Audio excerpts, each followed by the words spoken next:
akan bicara tentang the call. Sama-sama katakan the call. The call itu apa? Panggilan. Kenapa panggilan itu begitu penting?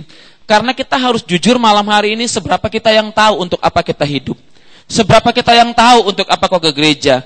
Kadang-kadang kita terjebak dalam sebuah sistem agamawi yang seringkali membuat kita itu terjebak dalam sebuah kondisi yang sudah terprogram. Sehingga dengan apa yang terprogram itu kadang-kadang kita nggak mengerti kita harus berbuat apa untuk Tuhan. Yosua pasal 3 ayat 5. Berkatalah Yosua kepada bangsa itu, kuduskanlah dirimu, sebab besok Tuhan akan melakukan perbuatan yang ajaib di antara kamu. Sebuah panggilan yang kelihatannya kecil, tapi ketika kita setia akan menghasilkan sesuatu yang besar. Pertanyaan saya buat kita malam hari ini adalah, sudahkah engkau tahu panggilanmu? Betul kata pendeta Yosia, bagaimana engkau mau menjadi berkat kalau engkau sendiri nggak diberkati, betul? Kita bicara berkat, tapi kita sendiri yang punya berkat nggak mau salurkan berkat, dan kita belum diberkati. Malam hari ini kita semua harus tahu bahwa kita punya panggilan. Yosua ketika berkata kepada bangsa Israel, kuduskanlah dirimu, itu bukan sebuah ajakan, itu sebuah peringatan agar bangsa Israel mengingat bahwa mereka dipanggil keluar dari Mesir bukan hanya untuk menikmati negeri Kanaan yang berlimpah susu dan madu. Saudara, kadang-kadang kita berpikir kita fokuskan hanya tanah Kanaan berlimpah susu dan madu. No, Allah panggil Israel merupakan perwujudan janji dari Allah kepada Abraham. Kemudian Allah panggil keluar. Kenapa satu generasi Allah izinkan mati semua? Kenapa? Karena mereka keluar dari Mesir, tapi pola pikir mereka, mental mereka, karakter mereka masih karakter Mesir. Karena Mesir mereka budak. Allah nggak mau punya karakter budak masuk tanah Kanaan. Karena Allah ingin siapapun yang masuk tanah Kanaan akan memerintah tanah itu. Amin. Budak nggak bisa memerintah kalau pola pikirnya nggak diubahkan. Kenapa Yusuf harus mengalami 17 tahun masa-masa penyekapan? Karena ingin merubah pola pikir Yusuf. Kenapa Daud harus mengalami masa-masa kesulitan? Karena ingin Allah membentuk Daud untuk dapat menjadi raja. Saudara, dari budak nggak bisa langsung menjadi raja. Harus ada masa. Israel gagal bukan karena Israel tidak layak, tapi Israel punya mental budak. Kadang-kadang kita hari ini orang Kristen, betul? Tapi kadang-kadang mental dan pola pikirmu masih pola pikir manusia lama. Kadang-kadang kita berpikir bahwa keluar dari Mesir hanya untuk menikmati berkat. Kadang-kadang mental kita masih mental Mesir. Saudara, kalau cirinya gini, mental Mesir adalah mental budak adalah selalu ingin minta diberkati. Betul? Orang yang selalu ingin diberkati, tapi tidak ingin memberkati, itu mental pengemis, mental budak. Dan kalau kita orang Kristen, berkati aku Tuhan. Kalau aku diberkati, aku akan memberkati orang. Nggak usah janji seperti itu. Dengan apa yang ada, mulai. Amin. Jangan nunggu kaya. Kalau nggak diberkati, makin kau kaya, makin valid. Makin valid. Nggak percaya? Uji diri kita masing-masing. Seberapa rajin kita keluar duit untuk Tuhan? Halo? Halo? Tuhan berkati aku, kita menjadi Kristen Tambun. Berkat, berkat, berkat, berkat. Giliran ada orang lain, kita berkata, Bapak utus orang memberkati dia. Kita berpikir gini, itu bukan panggilan saya. No! Kau punya panggilan. Dan Tuhan ingin dalam panggilan itu mental budakmu dilepas. Budak selalu ngarap Tuhan. Tapi seorang majikan, anak raja adalah orang yang penuh dengan berkat dan siap membagi berkat. Amin. Amin. Saya ingin sadarkan kita bahwa saudara dipanggil Tuhan keluar dari kegelapan bukan hanya untuk menagih janji Tuhan, tapi belajar dan itu. Colek kiri kananmu, kita punya panggilan. Hidup kudus adalah panggilan. Amin. Hidup kudus pilihan atau panggilan? Halo? Hidup kudus pilihan atau panggilan? Hidup kudus pilihan atau panggilan? Panggilan. Enggak ada pilihan. Saudara enggak bisa milih mau dosa atau enggak. Sekarang saudara harus ikut. Bahwa ketika Tuhan bicara A, itu A. Dan hidup kudus diawali sebuah ketaatan yang begitu luar biasa kepada Tuhan. Mari kita lihat hal yang pertama terkait panggilan. Yang pertama saya ingin kita mengerti apa itu panggilan. Panggilan adalah dalam konteks Kristen, saudara jangan cari di kamus besar bahasa Indonesia. Saya hanya menyimpulkan dalam konteks Kristen, panggilan adalah cara Tuhan agar umatnya mengetahui dan mengikuti kehendak serta rencananya.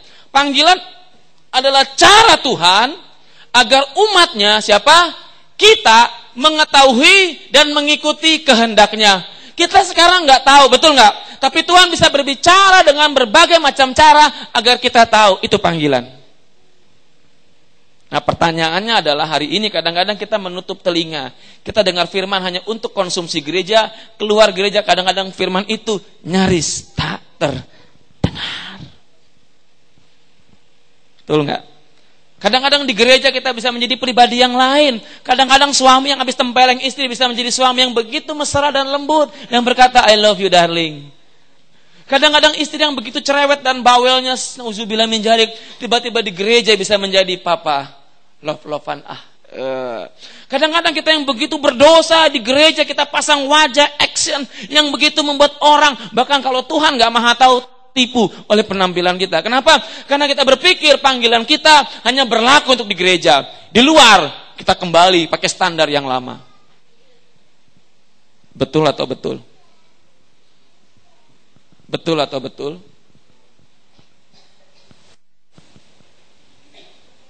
Paham? Ngerti? Saudara ngerti? Kenapa di gereja kadang-kadang sering terjadi pertengkaran? Karena kita lihat aslinya seperti itu.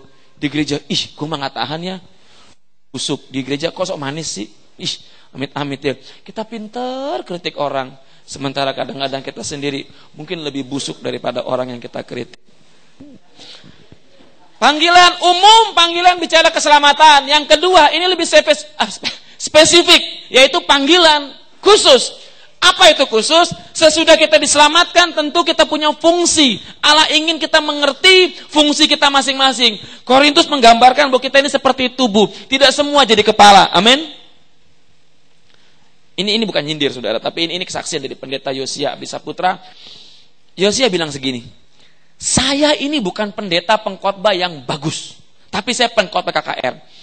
Saya punya staf beberapa orang, khotbahnya lebih hebat dari saya. Khotbahnya lebih jago daripada saya. Dia kalau khotbah bisa lebih banyak yang dengar daripada saya, kata Yosia. Tapi kalau dia di gereja, dia harus tunduk pada peraturan yang ada. Kalau dia nggak mau tunduk, silakan cari gereja lain. Tidak semua orang dipanggil jadi kepala. Amin. Amin. Di atas kepala masih ada langit. Amin. Kata film kungfu, di atas langit masih ada langit lagi. Sebab itu, panggilan itu bicara soal panggilan khusus. Bagaimana Tuhan menempatkan kita dalam struktur tubuhnya ini, supaya setiap orang berfungsi. Sehebat-hebatnya orang tanpa kuku, dia susah. Fungsi kuku ini apa? Yang pertama, untuk ngorek upil. Yang kedua, kalau gatal, garuk-garuk. Satu hari saudara nggak pakai kelingking ini, susah. Jangan remehkan jempol ini. Ini benda tanya jelek paling pendek, tapi ketika ini hilang engkau bisa megang apa? Betul? Kadang-kadang kita ingin panggilan yang kelihatannya spektakuler. Aku ingin jadi pengkhotbah KKR. Kalau ketumpang tangan 5.000 orang sakit sembuh semuanya, orang akan memuji dia hebat. Saudara tahu nggak semua orang dipanggil menjadi pendeta KKR kesembuhan. Amin. Kita mau malam hari ini berkata kepada dunia, I don't care about apapun. Yang penting aku hidup dalam panggilan Tuhan. Yang pertama,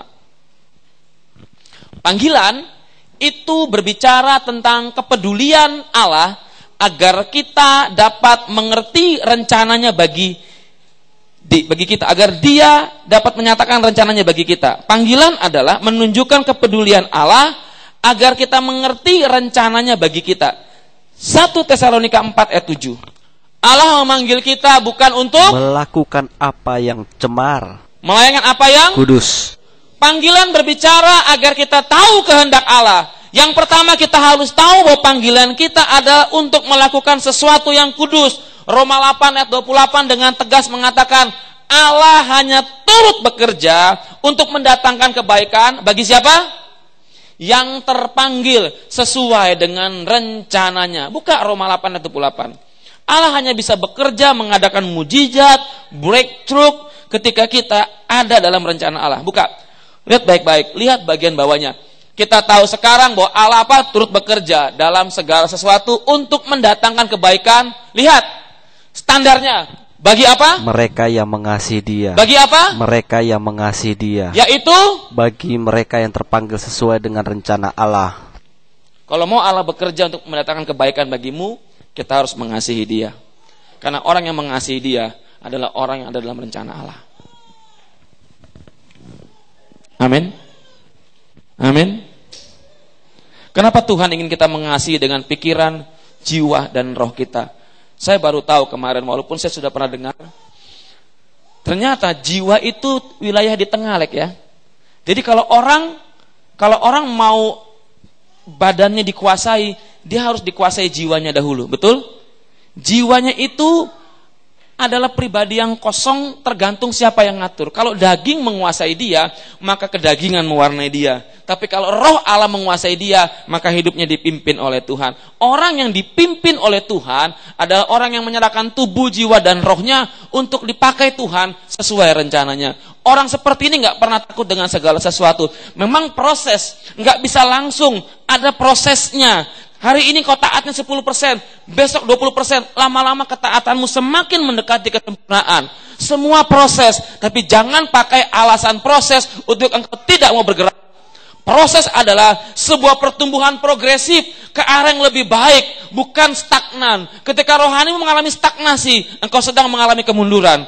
Kekristenan adalah sebuah perjalanan mengikuti Kristus. Ada waktu istirahat, tapi tidak ada waktu untuk berhenti terlalu lama dan menikmati segala sesuatu yang kau lihat. Tuhan bergerak, Tuhan bergerak, Tuhan bergerak. Ketika engkau berdiam diri, ketika engkau nggak mau ikut tuntunan Tuhan, sementara Tuhan sudah bergerak dengan tiang awan, tiang apinya, engkau ketinggalan.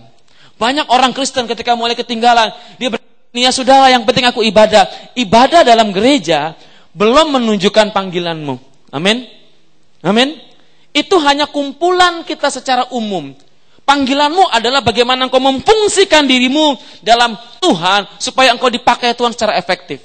Saya suka dengan statementnya Yosia bilang gini, saya nggak akan terlalu antusias orang yang jemaatnya banyak tidak berdampak.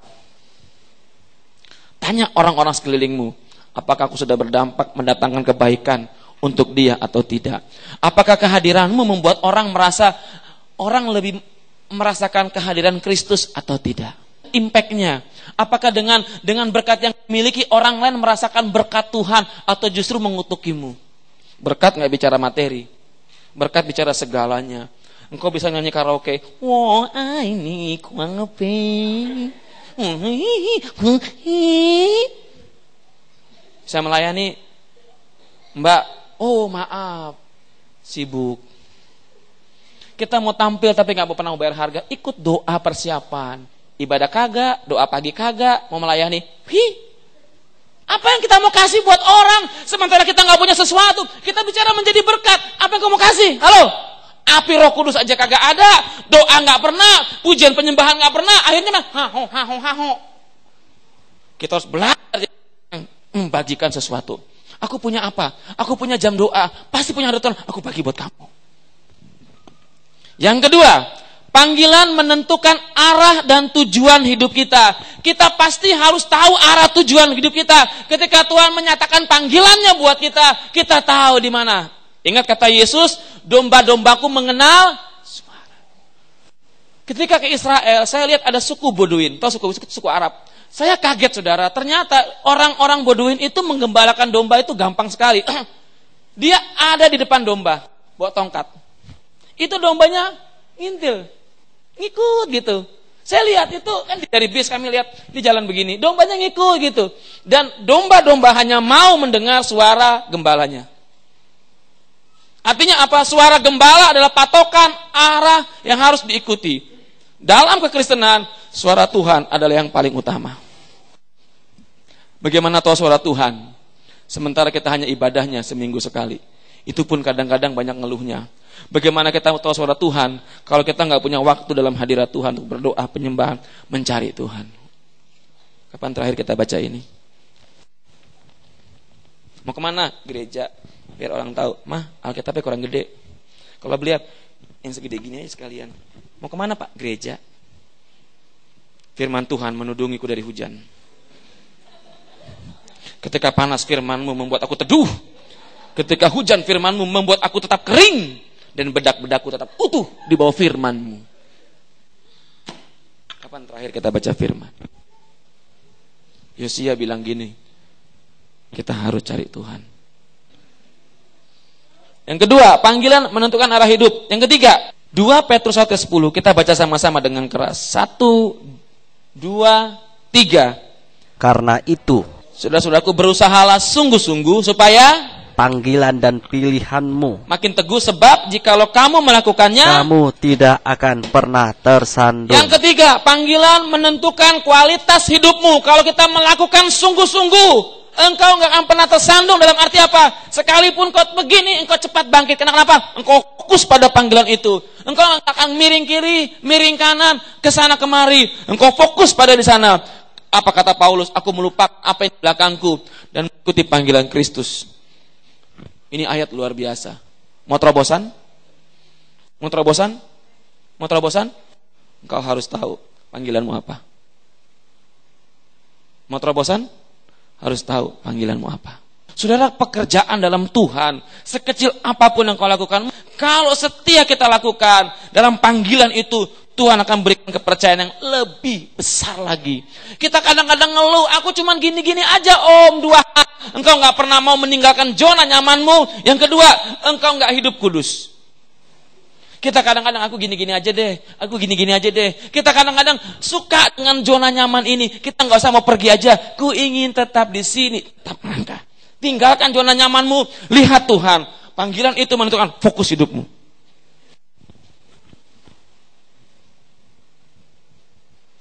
Amin. Terobosan diawali oleh sebuah panggilan. Yang kedua, ketaatan akan panggilan tersebut. Yosua suruh Israel menyeberangi sungai Yordan. Saya baru tahu sungai Yordan itu nggak gede-gede amat. Saya pikir orang Israel tumpuk-tumpukan pun gendong-gendongan bisa, betul nggak? Tapi Tuhan suruh seberangi dan itu terbelah 2. Saya berpikir di sungai Yordan gini, kok cuma segini kecil sungai Yordan Tuhan? Saya pikir gede seperti Kapuas. Enggak, kecil. 2 juta orang lewat, gendong-gendongan bisa nggak? Yang gendut di bawah, yang agak gendut di tengah, yang kurus lewat duluan, kan bisa. Ternyata Tuhan gak mau Israel bikin jembatan, Tuhan gak mau Israel bikin perahu, Tuhan mau Israel lihat mujizat. Amin. Amin. Artinya apa? Jangan pakai otak pikiranmu untuk menyelesaikan sebuah masalah. Secara otak logikamu bisa, tapi bawa ke Tuhan lebih dahulu. Biarkan Dia yang berhikmat itu memberikan hikmat padamu untuk menyelesaikan masalah itu cara yang tepat. Maka itu kembali ujung-ujungnya di kaki Tuhan. Colek kiri kananmu, aku mau punya waktu di kaki Tuhan. Yang terakhir, panggilan dalam hidup kita melibatkan Tuhan. 1 Tesalonika 5 ayat 24. Ayat terakhir, ayat yang sangat saya sukai minggu-minggu ini. Ia yang memanggil kamu adalah setia, ia juga akan menggenapinya. Kalau pemenang standarnya seperti ini, kita ada di sini karena Tuhan bersama dengan kita. Kalau kita hidup dalam panggilan, kita bersama dengan seperti ini, jalan. Alek bilang aku capek. Ada 2 pilihan, istirahat atau ku gendong kamu, jalan. Alek lihat cewek, Tuhan dia menenteng, mulai begini, mulai gitu. Tuhan panggil, Lek, panggilanmu itu bukan situ. Terus Alek bilang, Tuhan udah segini belum kawin-kawin juga, sabar. Terus Tuhan bilang gini, Lek, kalau kau taat pasti ada yang terbaik untukmu. Alek bilang amin. Dan tak lama kemudian dilihat gini, wow, itukah Tuhan? Tuhan bilang bukan, jalan lagi. Silakan.